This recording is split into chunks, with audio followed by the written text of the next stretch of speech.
2013 წლის 4 მაისს შაბათს 23 საათზე საქართველოს ისტორიულ კუთხეში ჯავახეთში სააღდგომო ლიტონიობა ძველი ქალაქის ციხესიმაგრის ტერიტორიაზე გაიმართება. საგანგებოდ გაშლილ კარავში წირვას აღავლენს ახალქალაქისა და კუმურდოს მიტროპოლიტი ნიკოლოზი, ეპარქიის სამღვდელოებასთან ერთად.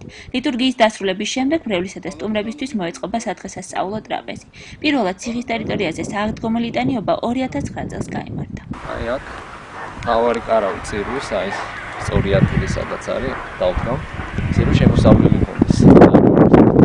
კედელთან მიეწმება მეორე კარავი, სადაც სამზარეულო იქნება და ტრაპეზი გამზადდება.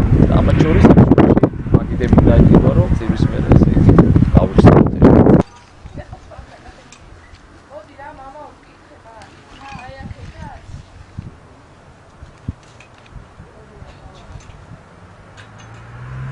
და რაღაცა უნდა მოვიფიქროთ, რაღაც დიდი ტაძარი გვჭირდება.